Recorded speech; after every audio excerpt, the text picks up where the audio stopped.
Hello everyone, welcome to another episode of DiZruption. I am Tiwatope Olorunshola, and thank you as always for being with us on this journey.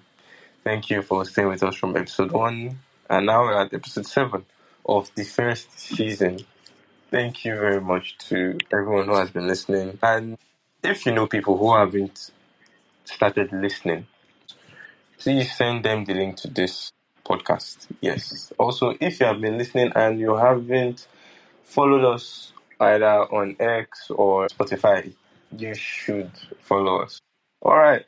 Today we are looking at how artificial intelligence is changing the field of economics. And the title for this episode is Rethinking Economics in the Age of AI. We're looking at how artificial intelligence is changing the processes, changing the role of an economist, and what that means for future economists or already working economists. I mean, what does that mean for everyone?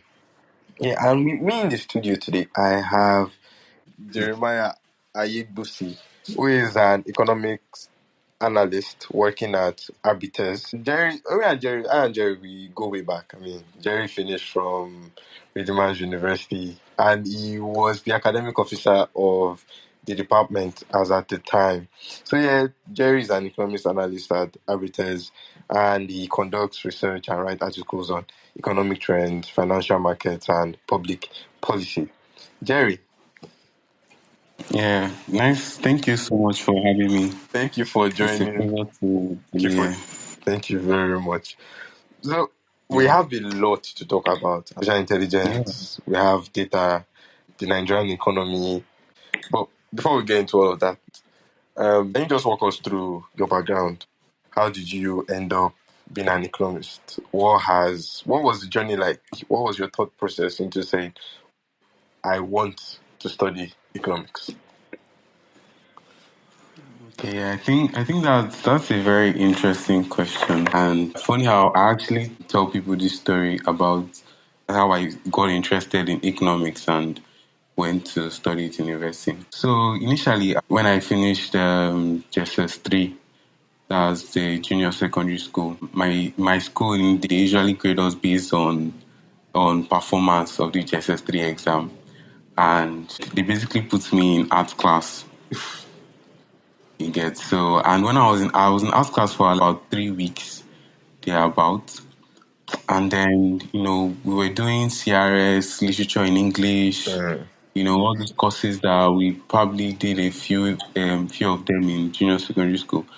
And I was just thinking that I don't really want to, for the next 3 years, I don't really want to be doing this. Like, I want something different. You're Like, not feeling yeah, I wasn't feeling it basically. Do you get? it. It wasn't interesting me. I wanted something that I could, yes, this is actually what I want. Mm. And at the time, my dad was my dad was a real estate surveyor. Mhm. Yeah, so at that time, I wanted to, follow my dad's footsteps, wanting to study the same thing with him and do what he basically does, the job that he does. Mm. So I spoke with my counselor and we consulted my dad, and I decided to enter into commercial class. Mhm. And then one thing that really stood out, when we're doing financial accounting, we're doing economics. My economics teacher at that time, yeah, I don't think I can remember his name. Okay, yes, I can, Mr. Bola. Shout out to Yes, Mr. Bola. Mr. Bola, yes. He, like the way he explains, economics is one of these subjects that what are teaching you, you can relate, you can basically relate it to like what's happening, what's your daily life, your daily activities. Yeah. Do you understand? We are talking of inflation, we are talking about consumer behavior, how do people behave, demand, supply. Like, we could basically relate all these topics to our daily activities. That was really interest me, and I made the decision that from henceforth I really want to further my education in economics in university. Mm. Mm. Thank you. And how was the learning curve in university? Well, in university was Yeah, it was good. I mean, we learned quite a lot. The teachers and everything. But if there's one thing I wish I could have done better while in school, was, a lot of people nowadays, they just focus on academics. Let me read my book, let me pass that test, let me pass that exam. But the truth is, to me, like when immediately I came out of the university, it just really dawned on me that all those academics is just one side of life. There's another side of life. You need to balance, yes, academics, technical skills, soft skills. Do you understand? So basically anybody that is any university students that I come across, I always like to encourage them to be engaged in extracurricular activities. Do you understand? Don't just limit yourself to, okay, what did they teach us today? Don't just limit yourself to, oh, I want to read to pass this test, to pass this exam. Do you understand? Always try to test your knowledge. Always try to further your knowledge in that particular skill, in that particular topic that are teaching you. Look at how you can apply those topics or those things to real life situations. Because at the end of the day, okay, yes, you finished school, came out with a first class, and what is happening outside in the world, it doesn't align with what they taught me in school. It's because you were just focused on, the theoretical aspect. You weren't really applying that knowledge you get and trying to gain technical skills. So I feel like if there's one thing I wish I had done more back in school was, try and see how I can apply this my knowledge of economics more in real life situations. Do you understand? And I thank God that I'm in a field right now that is advancing my knowledge and seeing how I can apply my knowledge more in real life economic situations. Yeah. Yeah, and add to that, where I am currently doing my internship, I remember I spoke with Yeah. someone, and he told me that okay, because I actually made an observation that everyone there, it didn't look like what they studied is what they are actually doing now, and we just spoke briefly and said that we're in a skills-driven world now. Aside from the academic qualifications, it's also your skills that speak for you. And in today's world, with artificial intelligence is making things change. Everything is evolving. That's why we're here to discuss about this. Still with you. How has artificial intelligence changed your workflow? You do a lot of economic research, you do something around policy and all that stuff. How does artificial intelligence help you when you are in the office trying to work, trying to put out that report? I think one of the ways it helps me is, if you're looking at data, do you understand? Because majority of, sometimes what we I research on is relating to data. What the story that the data is trying to tell. Do you understand? So I think one of the important use cases that I use AI for is just basically to extract data. Do you understand? Because sometimes I usually get maybe some document or an image rather that there's a particular data we're trying to work with, and just AI is just basically there to as productivity to assist. So we just use AI to extract those data Mm. from the document or the image. So it's really making, to be honest with you, AI is really making life easy. Do you understand? So I think that's one major way. Then another thing is, just to also for research, rather, also for research, there's some certain, you might not really be able to get access to some certain maybe websites or a particular data that you're looking for. So you can just, use AI. AI is like is an open source basically. So you just prompt it and use the deep research function and it will bring out exactly what you need and stuff like that. But it's also very important to cross check. Do you understand? Because Yeah, you very. don't want to be using exactly what it just brings out. You want to make sure that what it brings out is accurate and you can basically use it in whatever you're doing. Okay. And say you wanted to publish a report. I came across your Yeah. report on the inflation drop.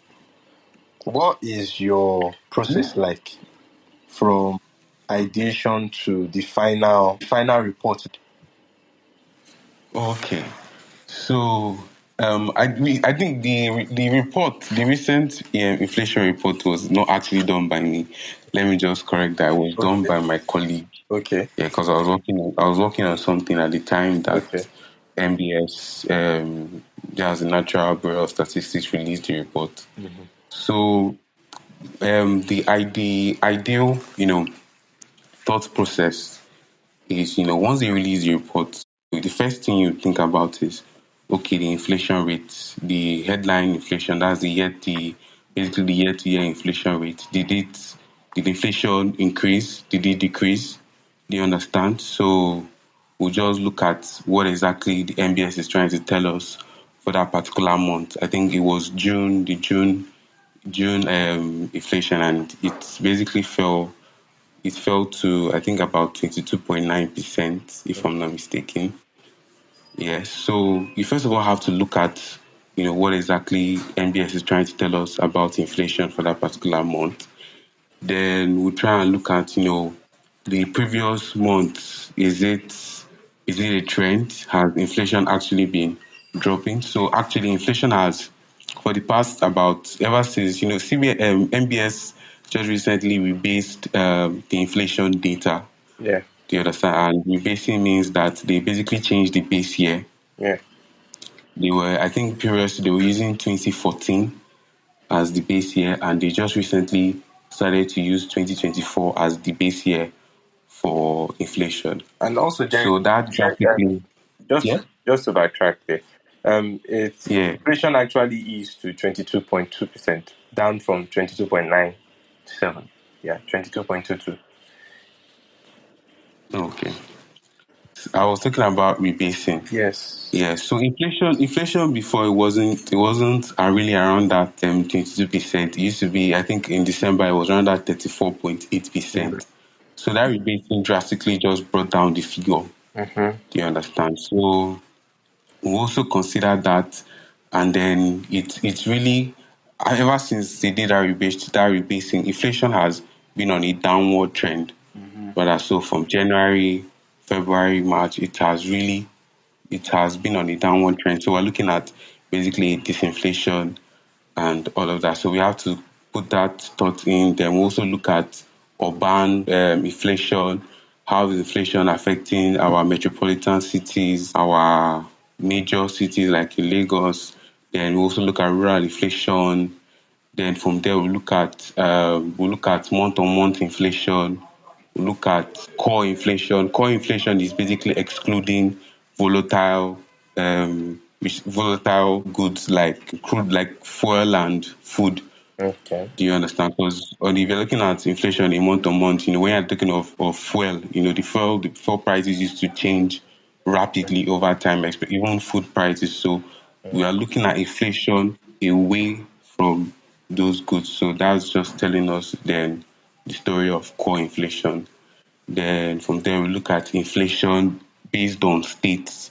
Do you understand how each state, how looking at the trend of inflation, did inflation fall in Lagos State? Did it increase in Sokoto State? Did it fall in so it's not just one figure for the whole of Nigeria. Each Mm-hmm. individual state, they have their own inflation data. So that will also tell a story of, which state is more expensive to live, which state is the most expensive to live in, which state is the least expensive to live in, based on that data. So it's just, when we are doing that research to basically put it out there, we're just trying to create everything in such a manner that whoever is reading it, you can understand in a structural way that is easy to read and easy to digest, basically. Mm. All right. All Yeah. right. And earlier, you mentioned something about using about deep research and all that, which leads me to my next question. Yeah. What tools do you use as an economist in your day-to-day workflow? And how do those tools make the process easier compared to the traditional methods that or methodologies that you would have had to?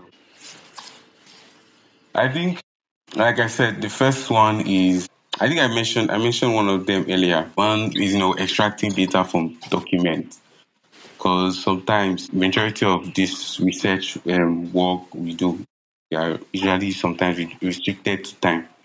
So Mm, once it comes out, for example, if MBS release inflation data for this month, do you understand? Immediately it comes out, we have to be on it. We have to quickly, look at it, see what exactly they're trying to say, and put everything on an article. So AI basically just makes my work easier to just extract all that data. Yeah. yes. And then I can just use basically what it extracts to now draft exactly what I'm writing on.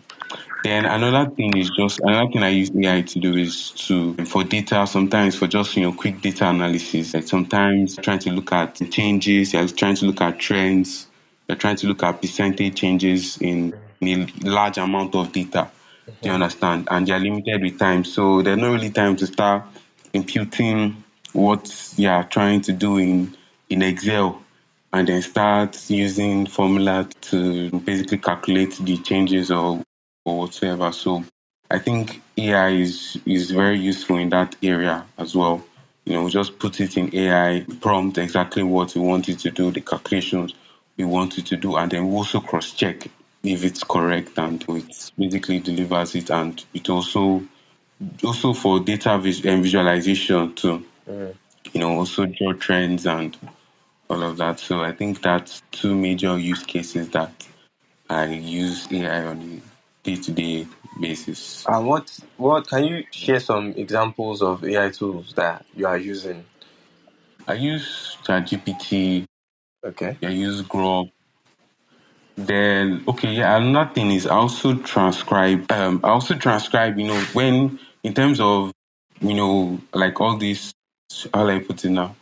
All these maybe ministers or economists that usually come on live TV to Mm-hmm. explain, what's going on, some of that. So sometimes we usually, transcribe exactly what they're saying, and then do write an article, and maybe like for example now this, I think Taiwo Uyedele, Yes. that's the chairman of The tax tax and reforms physical committee, reforms yeah, committee. presidential tax appeal.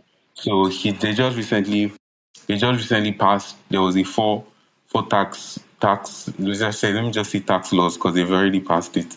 Tax laws basically. So he came on TV, discussing some of that things. And he's basically chairman. So there's some information rather that we might not really know that he knows. So when Mm. it comes to live TV and he's explaining that, so we'll just pick it and then we would write on it, and Taiwo Idele said this. So I use AI to basically transcribe the interview, listen to it. There's this AI tool, it's called transcription AI, or I've forgotten. Yeah, I think it's transcription or transcribe AI, either one of them. Mm-hmm. So I can transcribe exactly the interview. I can play it. I can listen to. I can just click on let's say if a particular paragraph, and then it plays it. So I can listen while I'm also looking at the text. So it's AI. AI is really really becoming very interesting, and it really improves workflow. All right. I know in the field of economics there is something called econometrics. Yes, and Economics that is simply the mathematical aspect of economics, aspect. aside from the theory itself. Have you come across any AI tool that has been able to assist you in econometrics, maybe when you're applying a mathematical function or a statistical calculation, any of those things? Well, I think for now, because when you're looking at applying economics, applying AI in economics and all of that, you're looking at that's more a more advanced application. Mm, So for now, I think I basically use, if there's any if you're looking at survey, we're looking at economic forecasting, fall on the use of data views and the rest. So, but I mean, there are other, for example, now. I think institutions Mm-hmm. like especially the World Bank. Yeah. Recently, I came across an IMF working paper where they spoke about how they are using large language models to um, to basically extract data from about 74,000 documents across Wow. 169 That's a lot. central banks. You can imagine, and it's real time data. Like, it's like, just for example, CBN, Nigeria Central Bank now should upload something on their website. Mm. That large language model can immediately pick what it's saying. So I think that's a more advanced, use case of Mm. AI, because you are looking at AI in forecasting, scenario analysis, all those kind of things. It's usually it's costlier. Do you understand? So I think I'll get there one day. Do you understand? Because I think ChatGPT, if you're using, ChatGPT Pro or a higher version of ChatGPT, you can at least get to do experiments and see how you can integrate AI more in economic forecasting and analysis. Yeah. Mm.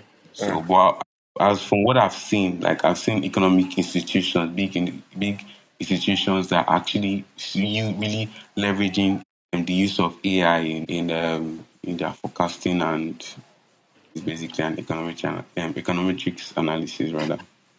And this helps them to make decisions much more faster. Yeah, it really makes, because there's something we call forecasting and something we call nowcasting.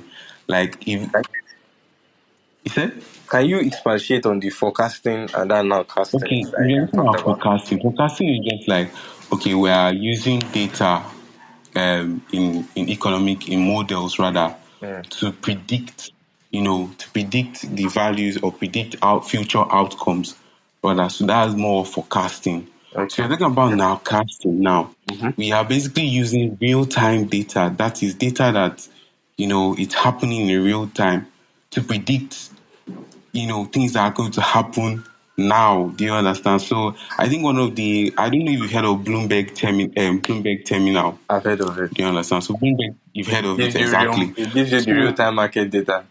it gives you the real time data. Like on that Bloomberg terminal, it can tell you, okay, so it can basically tell you the shipments of crude oil.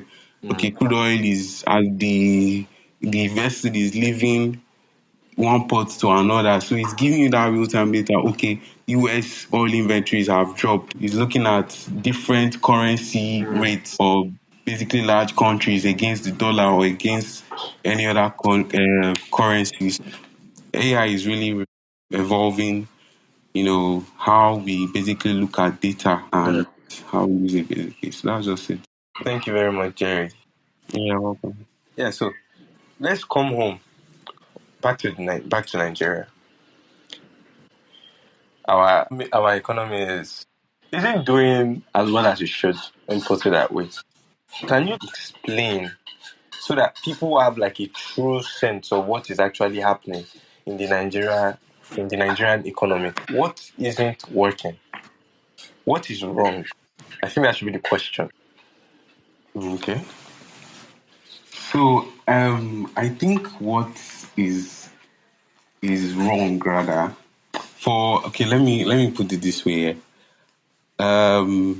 Over time, like over the past, should I say the last 8 years of Buhari's regime, I mean, he just recently passed away, so rest in peace. Yeah, so rest in peace. And to be honest with you, his economic legacy in Nigeria during those last 8 years was not a good one. Do you understand? Because that period of 8 years, I mean, inflation increased. The naira to the dollar, that's the naira to dollar rate. There was a huge gap, massive gap between the official and the parallel market. Money in circulation Mm-hmm. increased rapidly. You get the CBN was printing and was pumping too much money, and inflation. Then we also look at the fuel subsidy. They were subsidizing the price of petrol. and putting too much of pressure or weight on the naira and all Do of you that. mind So that if I really, ask you that? What do you think yeah, the motive behind subsidizing petrol prices? it's basically just to, you see, when it comes, one thing about the government is there to step in and is basically there to step in and provide and to ensure that the welfare of its citizens are well taken care of. Do you understand? So if you're looking at subsidy is just there to just ensure to just to serve as a buffer. Do you understand? To ensure that Nigerians are still being able to afford basic amenities. And I think recently Tinubu even just Tinubu just recently subsidized, I think, kidney dialysis. You get, so before, kidney dialysis was used to be in the thousands of naira. So now you can just, with 50K, you can get kidney dialysis in, I think there was a list of governmental institutions, so it's not really all institutions. So subsidy can just government can use subsidy as a way to just put in buffers or put in to just make particular items or products that Nigerians use on a day-to-day basis easily accessible. So the major issue now with the Buhari's administration and his economic policies rather was that yes, subsidy is good. Do you understand? But you need to look at the item that you're putting those subsidy on. Do you understand? So you're looking at crude oil. Crude oil is one of the major commodities that Nigeria we produce. And at that point in time, we were large in Nigeria back then. We were majority. We used to import, like, crude oil used to be one of our biggest import item. Do you understand? So we're a country that is producing crude oil while we're importing refined petrol. You understand? So it wasn't making any sense, and we're importing this petrol, and then and when you're looking at imports, you're importing things more. It's More basically like a it's harm. like a balance of sheet problem. Yes, exactly. It's a negative. It's putting a heavy weight on our current account balance, and then it's also basically devaluing our naira because more dollars are basically leaving. Because those items, that petrol that we're basically bringing into the country, we're paying dollars for it. And if there's the foreign reserves, our dollar foreign reserves are keep depleting, it's going to have an effect on the naira. Do you understand? So, we're importing a lot of this petrol, and on top of that, the government was still paying billions of naira, you understand, to basically subsidize the price. Do you understand? So imagine we're losing FX. This is large import of petrol. The government too is also putting a strain on the physical,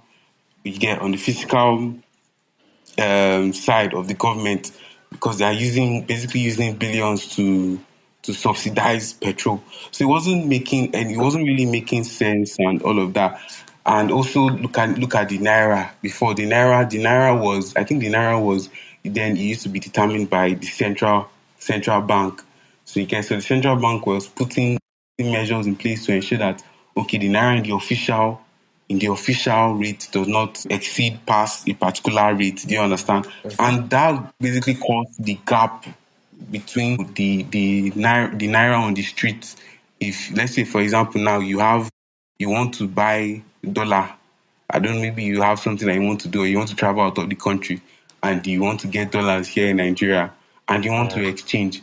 They'll be asking you, I think then, let's say the naira in the official exchange was 360, and the naira, if you want to exchange with all these bureau de change, they're telling you 720. So you can imagine the Wow. gap. 720, that's a hundred 100%. percent Yeah. gap. Do you understand?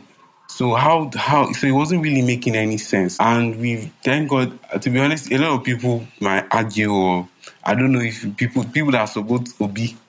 So I don't want to make it look like I'm a Tinubu supporter, but We don't to be discuss honest with you, politics here. I Tinubu has introduced economic policies that are very logical. When he came in 2023, he removed the fuel subsidy And I think Taiwo Idele was like, there was one conference where he said that the removal of fuel subsidy basically saved Nigeria about $20 million on a daily basis. You can imagine. So we're basically saving, we're saving 20 million. The Nigeria is basically gaining $20 million on a daily basis from removal of fuel subsidy. And then he also free float. He basically free floated the naira. So what I Yeah. mean by free float is that they basically allowed the forces of What's your demand and demand and supply supply? to determine the price of the naira. So the central bank has not really put any heavy weight on the naira. So it's just like me now. I want to exchange with you. So it depends on you get how much dollars you want to buy, how much I'm willing to supply. So it's just basically that's how the price of the naira is basically determined. So it's no more the government or you get the government can just the only CBN can just intervene by trying to supply more or Mm-hmm. trying to supply less. You understand? So that was just it. So, And I see a lot of Nigerians nowadays. They'll come on Twitter, they'll start complaining. Oh, Tinubu met oil at so price. He met naira at so price. I'm like, you were not paying the real value of crude oil. Despite the fact yeah. that petrol now is about, I think petrol now is about 900 naira. Mm. But at that 900 naira per liter rate is literally one of the cheapest in West Africa. Do you understand? So Nigerians become we want less. They should crash it down to 200. It's like they want to build their own refinery because refinery costs money. Yeah. Refineries cost money. All these things cost money. And if you're looking at the naira, we weren't paying the real value. The naira, there was a heavy weight that the central bank put on the naira. Do you understand? And Mm. allowing it to free float now is revealing the true rate. So Mm. we are now exchanging the true rate. We are paying the real price of, if all prices should basically reduce. We hear that Dangote has reduced price. If Yeah. all prices should go up, we hear that Dangote has increased its price. So we Mm. are actually paying real value for all these commodities. I think what Tinubu should really do, and his policy that should really work on, is policies that would come down to the people. Do you understand? Like maybe Mm-hmm. food, because you look at inflation. Inflation is just June inflation is saying that inflation came down. But if you look at the real reality, food is still expensive in the market. Pepper is Yeah. expensive, beans is expensive, fish is expensive, chicken is expensive. Do you understand? So the data is telling one side of the story, but we the people we're not feeling the drop in inflation. We are not seeing it. Do you understand? So if we can actually put in places policies that will come down to the people, because people want to eat. We want to when we are hungry and we see food to then we can understand that okay, yes, the government policies are working. So I explain if I tell you that naira is falling, inflation is falling, they will not look at you that abeg comot for here as things are still expensive for me. I'm not feeling anything. So they won't support it. So I feel like that's just another area where or policy rather that the government should really work on it. So you have been able to shed light on the challenges that is facing the Nigerian economy, and Yeah, this reflects the story that the data is telling. And one thing that we know is that yeah. AI is powered by data. AI runs on data. Do you think AI can help solve some of the challenges that we face in the Nigerian economy? Yeah, it can. Think I mentioned earlier how IMF is using LLMs, large language models models. to draw data. And you know I also mentioned how they're able to get data across 74,000 documents. Yeah. So now imagine if, let's say, I'm working in the IMF. I'm an economist. You get in IMF Mm-hmm. now. Obviously, IMF is an economic institution that analyzes. They are doing forecasting. Mexico will forecast the GDP. Mexico GDP will increase by so this year, that year, that year. So imagine me now. I have to. I mentioned how they're using it to draw data across thousands of documents. So imagine me as an economist now having to go through thousands of documents on a daily basis. It's going to slow down my work rate. It's going to slow down the rate at which you know at which we are able to use those data to forecast for such countries. So it basically comes down to productivity. AI has significantly increased the productivity of decision makers. yes, exactly. Not even just yeah, of every even operation, not even just Mm, decision making mm, or operations. We're hearing of AI taking. Why do you think people are complaining of? Oh, AI is going to take my job mm-hmm, because AI is becoming more productive. Is becoming less cost. Is operating on a less budget and is making things easier where people companies are able to make more profit, make more money by basically leveraging AI. mm, So I feel like AI would boost productivity in various sectors of the economy, mm, and like I said, it will reduce the cost of operation. For example, now if Dangote's refinery has a 650,000 barrel refinery capacity. So mm-hmm. imagine him now leveraging AI to track how the Yeah, for movement of the logistics. liter. Let's say today we're producing. What do you say? I said for logistics and production. Yes, for logistics and production, exactly. He's able to track real time data on how petrol is moving across the country in his refinery. So it's going to make the refinery more productive, make decision making for the management more better. So I mean, even if you look outside the tech sector, because when we're talking about AI, we Mm, usually focus on the tech sector. If you look at other areas of the economy, sectors of the economy, I feel like the effect of AI, the productivity that it gives, it will ripple down to other sectors. mm, People argue that AI is just another hype. That we're looking at AI. Okay, yes, the boom of AI. AI is on a linear upward trajectory, and then there will be a period where it's just fall. you feel like And it's to a me bubble, personally, I do not think similar to the dot yes. com bubble. Exactly. It's just like the dot-com bubble where investors were betting on any company that has dot-com. So although it is also yeah, so I feel like AI is going to create an exponential growth.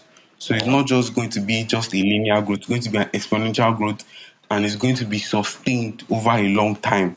mm, So I feel like AI is going to give opportunities to disruptive technology. We're already seeing, I mean, ChatGPT just came. ChatGPT is not up to 6 years, and it's already a billion dollar company. Nvidia just recently became the first imagine four yeah, four trillion dollar trillion company. dollars. Mm-hmm. Like you can imagine, and this AI boom is somehow within Nvidia because they are literally they're one of the major producers of Yeah, of chips. AI chips. So most of these AI companies, their expenditure on Nvidia chips. So you can imagine. So I feel like AI will give opportunities to more disruptive technology. Even in Nigeria, I'm hearing of we're seeing how different startups are leveraging AI, using Mm. AI In to the bank the financial unbanked, using sector AI. for Yes, you credits. get financial sector. Exactly. So I feel like AI is going to create an exponential growth on the economy, and that exponential growth will be driven on productivity gains. Mm. But before we can speak of AI, that there are still challenges that are still peculiar to Nigeria and to Africa in terms Yeah, of, AI. One of the things that, aside from data powering AI still needs a lot of energy to run. And our energy production, I can't speak for other African countries, but here in Nigeria, is low. So those are like some of the few things that we might actually have to look at first before we can leverage AI to help us grow our economy. yeah, yeah. I mean, Nigeria, I won't say we're far behind. We're already seeing. we're already seeing some spectacular use cases of AI that companies are doing to solve problems. So the whole issue is we're not at the pace of other developed countries, and everything is just we're getting there. Everything, there's always a start point to things, and within time we'll definitely get there. All right. So moving on. Do you think AI can truly understand economic behavior the way humans do? Do you think so? No, I do not. Why not? Because the truth is, if you're looking at the behavior of humans, we're not, should I say, humans don't think logically. We can be rational, we can be irrational. Do you understand? So at the end of the day, it's not robots that are going to be buying or consuming services. For example, now, data, we're looking at MTN data. It's not, is it robots that is buying 2 gig daily plan? It's not robot that is buying it. It's not, you get, it's not artificial intelligence that is buying spaghetti and buying egg. It's humans that are the ones consuming goods and services. Mm. And as humans, we always have this unique reasoning. We always have these quirks that AI cannot basically understand. Do you understand? For example, now I think on TikTok, there was this thing on TikTok that this Lalubo doll. I don't know if Yeah, I you think I came came across across. Yeah, I came across the trend. this Lalubo doll. You understand? So if you're looking at, you can't, AI cannot reason that. You're looking at, AI cannot reason or try to understand why people are buying that doll. Do you understand? It's only us, because we humans, we understand that, okay, yes, Lalabo doll is trending. Do you understand? And to be honest, me, I don't really know why it's trending. But people don't have their different quirks, and people were like, oh, I want Lalabo doll. I want Lalabo doll. And that's what I think the demand for the doll rose to the point that the Became a person that billionaire. was producing, he basically he racked in billions of dollars. Yeah. Do you understand? So AI basically cannot understand those things. Do you understand? So we're looking at the behavior, how humans behave. Is not, AI cannot really understand it. So I feel like our behavior the human nature rather, would always prevail over any machine. Thank you for your thoughts, Jerry. So the next question: as artificial intelligence become more common in economics, what role do you think human economists will continue to play? Well, let's say you want to carry out a research, you would have actually maybe like spent maybe like a whole lot of human resources, financial resources, time resources. But now AI can reduce the whole volume of work from maybe a month to 2 weeks. So we are seeing that kind of change. So what does that mean? What do you think the role of a human economist will be in years to come? So I think it comes down to, one thing about economics is we're basically studying. We talk about economics, we're studying the allocation of resources. Mm. Do you understand? So, and one unique thing that I think every business or every institution should have rather is an economist. And you need to have someone who really understands how to allocate resources across your institution. Mm-hmm. So, and I think AI would improve productivity, Mm. but at the end of the day, AI still needs oversight, because if there's one thing with AI, AI is not that accurate. That sometimes the AI can be inaccurate. Mm-hmm. We still need to leverage human judgment Mm. with. We need to combine human judgment with AI, because even sometimes AI can be too logical. Do you get? AI What do you can be, mean by in the too sense that, logical? okay, let's say, Very good. Let me explain that. AI can be too logical in the sense that, okay, let's say I'm an economist in an oil and gas first. So let's say our engineering department now we're spending so much money on equipment, and we're asking AI expenses. Let's say our expense, rather our cost is rising, and we consult AI and tell AI, please, how can we reduce? How can remember I said economics. One thing about economics, we allocate resources. So Yeah. we try and, okay, where should we put more which area should we put more resources, what, just how can we balance every resources so that we can efficiently allocate them across different departments whatsoever.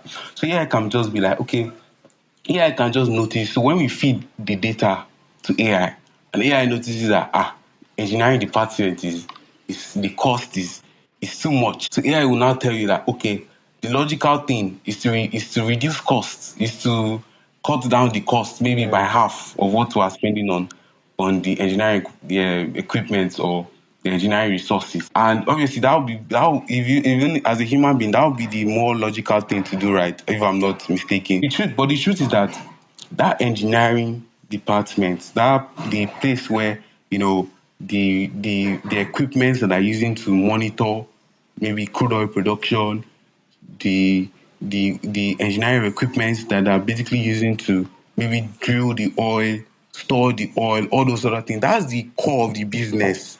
Do you understand? And AI logically is telling you to reduce the expenditure on that core of the business. But a more rational economist will look at it or look at the books and be like, okay, we need to increase our revenue. Do you understand? So it's just, I guess you're understanding what I'm saying. Do you get? So AI can be too logical. It can just be, okay, because this is so, this should happen. Meanwhile, there are other factors, other things outside the box that, can actually solve the problem. So So that's it just can't pick up on those what I nuances. yes, it can't pick up on those nuances. Do you understand? Because if you follow AI now and you cut down that cost, and God forbid the oil the oil firm should go back, they should start recording loss. Now I'm like, but AI said we should cut costs here now. You get, yes, it's logical, but it's not a positive reasoning.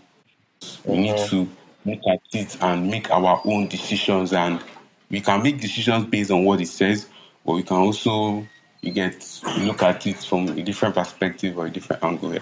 Thank you, Jerry. The next question, actually, we've answered it already from the very beginning when we've been discussing. And it's, are there risks or downsides to using AI in economics that worry you? And you have mentioned so far about the problem of AI generating inaccurate reports. The AI can hallucinate. Human data is not I'm not, perfect, and our yes, data is a human data is not reflection of perfect. our It's biases. sometimes perfect, and we sometimes over rely. For Mm-hmm. example, now that initial example that I give, the IMF using language model, they can just over rely on whatever they get. You understand? But sometimes it can be, let's say that using that large language model now Mm-hmm. to analyzing different documents from hundreds of central banks, and they're now using those data now to forecast, or they're using those data now to try to understand what the central banks or what the governments in those particular countries are trying to say economic wise. You understand? It can be biased. It Mm-hmm. can maybe try to maybe support one side, and you get it. So we can't over rely on algorithms. Yeah. That's just the risk. We need to always cross check. There's ethics in AI. We need to also be careful of what it gives us and what we use it to do, basically. Mm. Okay. So, moving on, you've mentioned at the beginning that if you were to go back, you would focus on your skills. That's what you said at the beginning of the show. So, for young economists who are just starting out or students who are listening, what skills do you think will be most useful in this AI-driven world? Okay, I think one of the major skills, and it's a very common thing that we're supposed to find across economics. Every economy should have is data science. Mm, So AI is being fed data. It's not AI is being trained on data that is we're basically providing it. So I feel like students or people who are trying to diversify or move into the field of economics mm, and they want to leverage AI rather should you know take a course on data science, learn how you can gather data, how you can clean data, analyze, interpret data. You understand? mm-hmm, So and there are already tools like that we're using.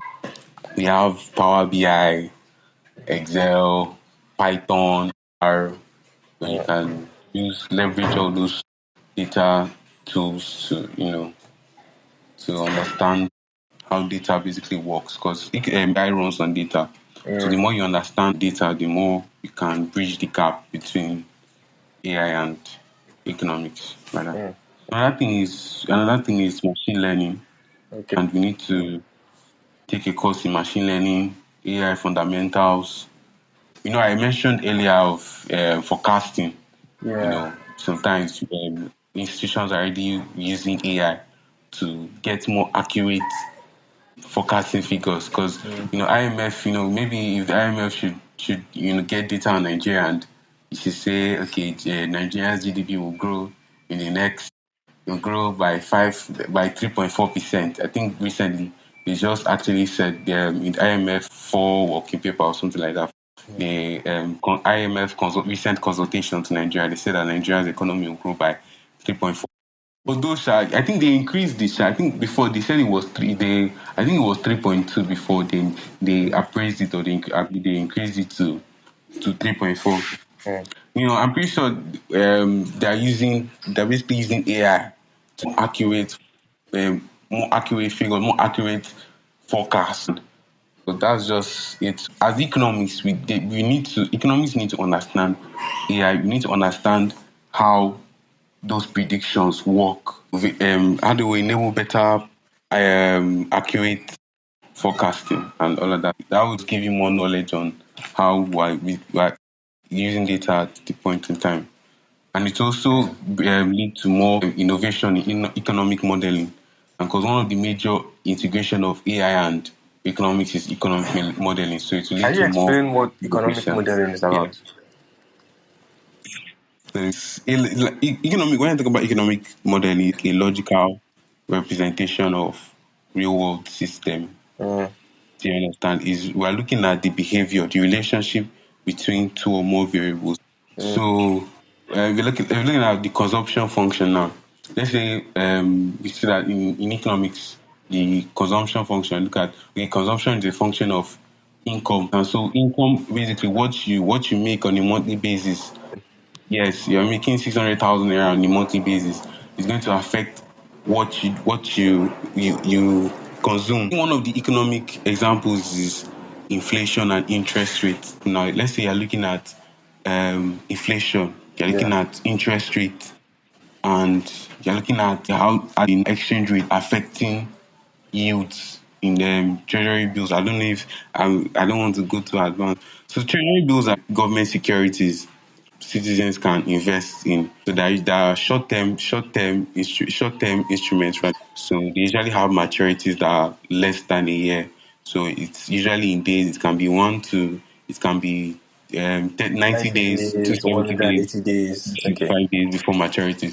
So the rate at which should I say the yield or the gain of those treasury bills will Mm, depend on how well the economy is doing. If inflation is reducing, if interest rates are dropping, if the exchange rate is getting better, yields, I think those relationships to the concession to treasury bills yields with that, it will reduce because the risk premium, treasury bills are all these government securities are designed in a way that if the economy is getting more better, obviously it will reduce the cost of debt, to reduce the government cost of debt. So naturally, the yields or the interest rate on government securities would reduce.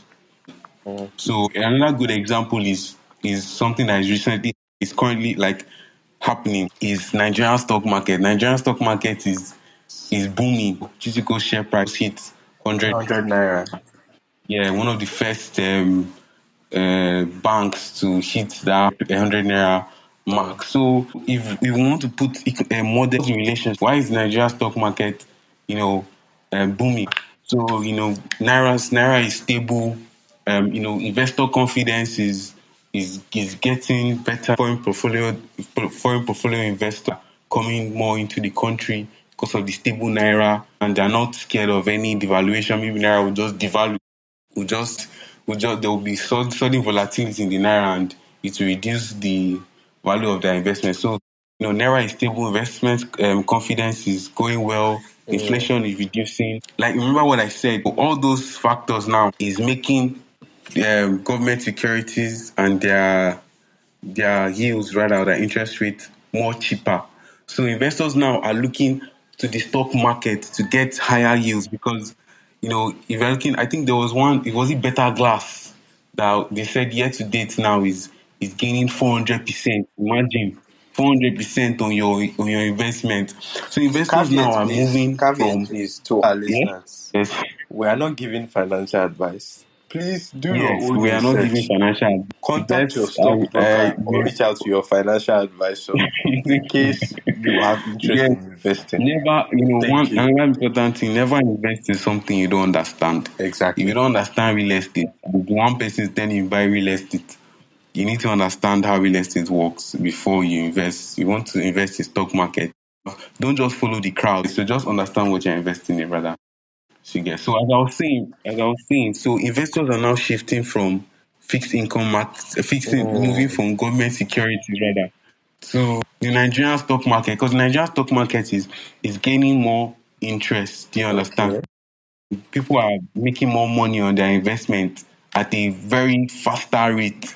Do you understand? I think Mm, GT. So let me not go too deep, rather, because our listener. But like, you get. So I think that's just economic modeling. We're looking at what are the factors that are making certain variables to behave in such way that are behaving. Do you understand? So that's just it. Yeah. thank you, So it can Jerry. work for anything. You can use economic modeling in your daily activities. You can use it in whatever field you are in. So it's not just limited to, but as long as you can tell what is affecting what, or the relationship between this and that, you can use economic modeling. Mm, Yeah. mm. All right, Jerry. And what do you think schools and universities should be doing differently to prepare students for this AI-driven shift? Okay, I think what schools should be doing now is that they need to create that atmosphere Mm, or that learning environment that encourages the use of AI. Yeah, I went to Unilag for a conference, and I found out that they have some AI simulation, lab, business simulation labs. And that's an institution that understands that, okay, yes, the world is changing, mm, and in order for our students to not be left behind, they are building facilities, building infrastructures that would you know would help the students leverage AI with their understanding of or their understanding of what they're basically teaching them. Again, so I feel like institutions should try and see what they can do, try and see maybe topics or or infrastructure that they can put in place to allow students integrate AI with what they're being taught in class and all of that. Even the computer, even not just general students, the computer science majors, they understand. They should foster, maybe create partnerships with, Google, look for partnerships with all those tech, all those AI Companies. companies. And so they can come, maybe train the students, create AI hubs for them, and teach them more on how they can integrate AI with what they're basically taught in class. Because it's more of, the world is more of application driven, and so not just with theory. How can we use AI to solve real world problems? Thank you, Jerry. Mhm. So, moving on to the last question for this Yeah. episode. How can we make sure that artificial intelligence doesn't leave certain people or communities behind in economic systems? A while back, I mentioned in the second episode, Okay. there was a company that said, oh, they are developing an AI model for the purpose of credit assessment. Yes. Yeah. Yes. And there was this outrage amongst data Yeah. professionals. I know what you're talking about. Like, the company was using AI to determine your credit worthiness. I mean, okay, should we actually give this person this loan? If you're looking at the people that need loans, they are farmers, entrepreneurs, people that are creating businesses. So I feel like it's not inclusive in the sense that how many Nigerians are captured in NIN? I don't even think half of the population of Nigeria is captured via NIN. Or if MBS is trying to do standard of living survey now, and are doing household surveys, is it the whole 200 million Nigerians that are capturing? Yeah, now, yeah, you will miss out on those people that actually need those loans. Do you understand?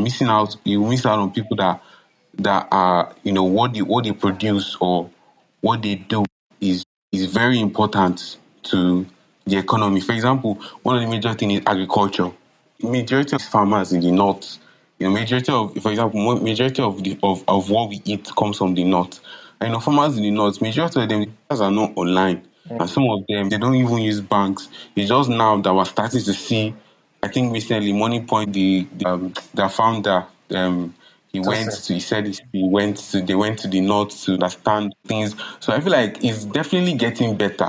Maybe you're looking in the next 5, 6 years, we'll be able to capture more of all these underprivileged communities or societies in the data. So we can now make sure that they are not left behind. So it's more of a data problem.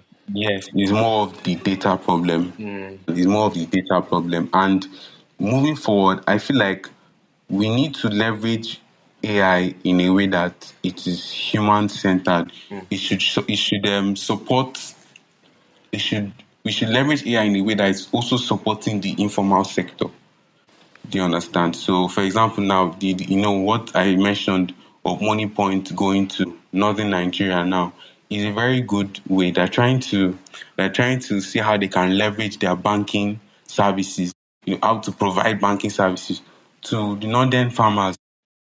I think more AI firms or more AI startups now should they should not just, okay, we're doing something flashy or we're doing something, it looks cool, yeah, but there is something called empathy. Look at what all these major sectors in the economy, sorry, the agricultural sector, the industrial sector, what problems are they solving? How can you use AI to leverage it?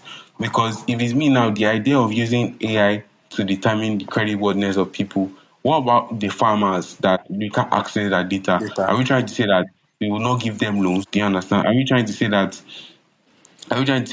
industries, people that are just starting, I want to go into the industrial sector. I want to start producing maybe plantain chips in a large scale manner. So because I've not collected a huge amount of loan that will enable me go into that sector, I cannot access it based on my data. And so this comes back to what I said before. AI can be too logical. AI doesn't understand human intellect.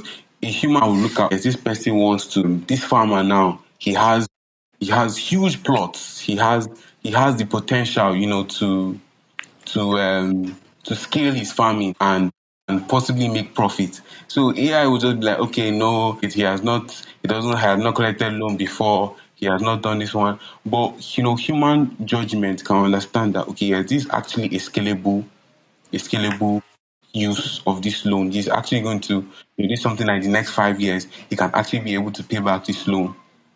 So I feel like companies now should try as much as possible to see ways they can include the informal sector, include everybody in what they're trying to build.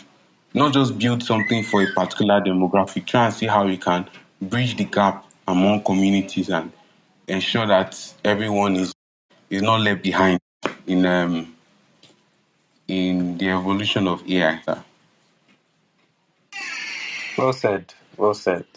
Thank you very much, Jerry. That brings us to the end of this episode.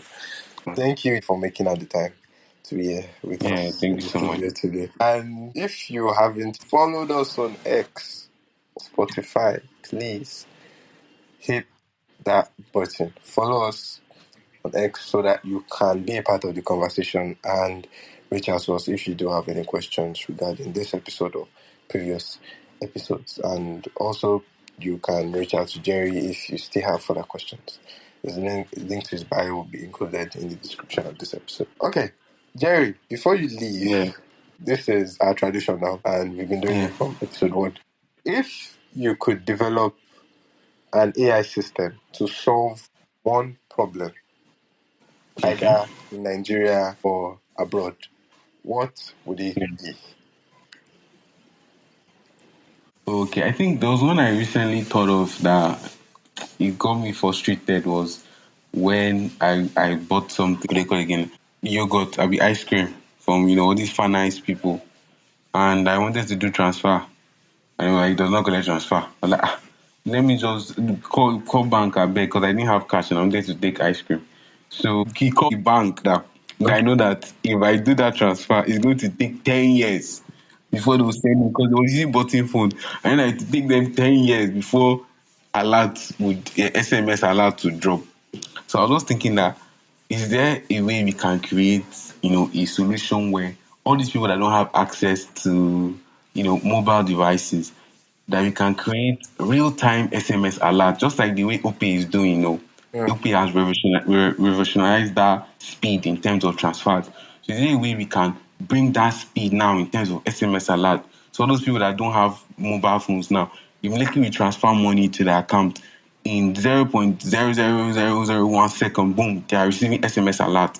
And that's moving also to SMS banking, USSD banking. So if I can actually create a solution like that, where individuals or especially people in it, because the informal sector is the largest in Nigeria.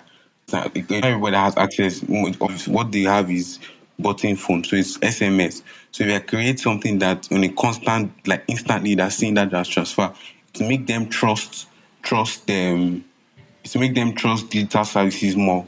Do you yeah. understand? Not the one that, this one wants to send me money, this one wants to do fake transfer. That's why a lot of them don't like they don't like moving to this digital age, because they are scared. Mm, They don't understand it. So if we can provide services that will make them trust more, then we will see more people, we will bring more people to the digital age and stuff like that. So that's just it. Then another thing I was thinking of is an AI solution. Having an AI company where we try and improve the workflow, improve productivity in different companies, try and see where they can leverage AI in their day-to-day activities. And like I said, AI in the economy is going to be productivity driven. Growth in the economy rather is going to be productivity driven through the use of AI. So we can build a company where that's our main focus, then we're basically contributing to the Nigerian economy. So that's just it. mm. Those are my two main That's focus. very wonderful ideas, Jerry. Thank you once again for making Yeah. that time to be here with us. And to everyone listening, thank you also for listening to this episode. Yeah, thank you so much for having me. It was fun speaking. It was nice. Very nice having you. Yeah, I think disruption is I mean it's a very good, very nice initiative. So Thank we you. all should continue listening. Continue Yeah, listening to yeah, I've heard now. You said you yeah. should listen. All right. So Okay. see you all in the next episode.